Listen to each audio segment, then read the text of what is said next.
That's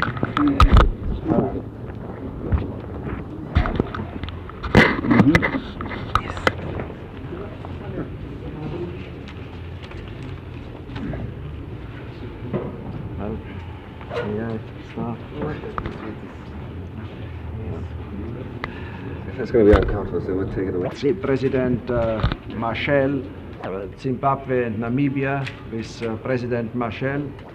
Well, when I had a stopover yesterday in Lusaka, President Kaunda informed me, I paid a brief visit to him in Government House, he informed me of the incident and expressed his concern about the threat by Jan Smith to start preemptive action against the liberation movements in the border area of Zambia.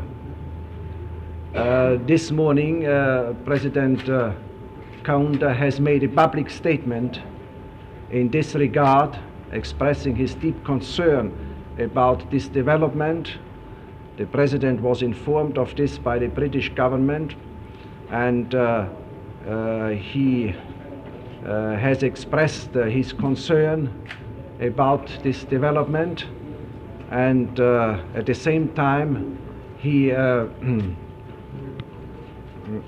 expressed or he expected the British government as the administrating power to use all its influence to avoid such a development.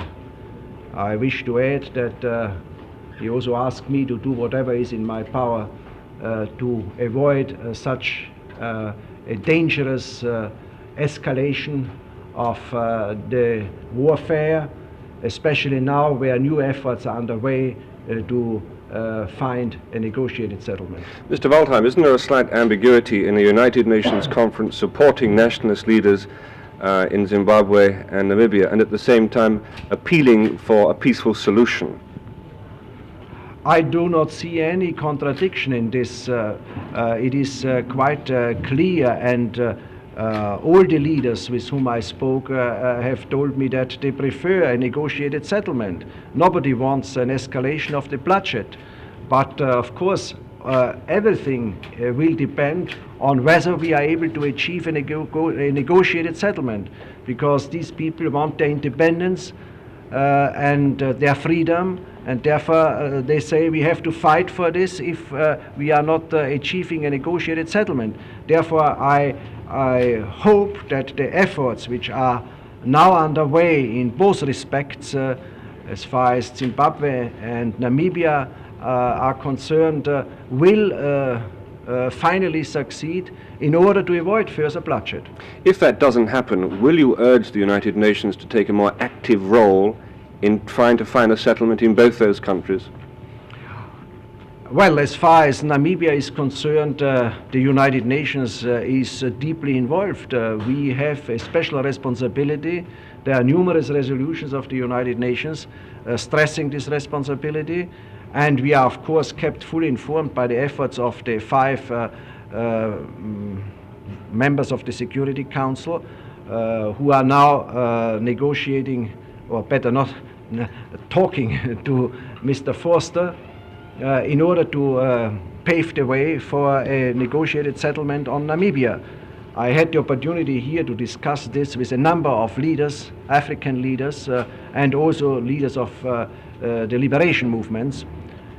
So we have to see how this effort develops. I hope that it will contribute to a breakthrough in this regard, but nobody can foresee now what the outcome will be. I was thinking more of Rhodesia, sir. As far as Rhodesia is concerned, it is in the first place a responsibility of the United Kingdom as the administrating power.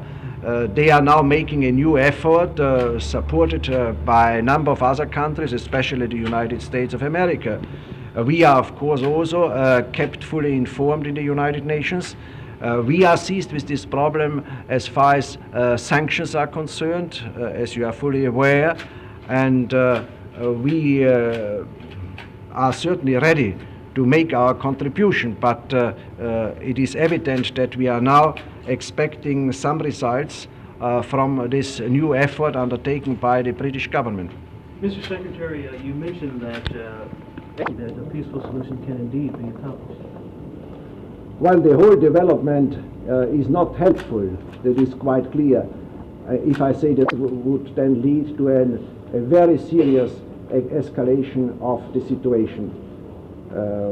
But I still hope, which was put to President Kaunda by the illegal regime of Jan Smith, will not be implemented. Thank you. Thank you very much.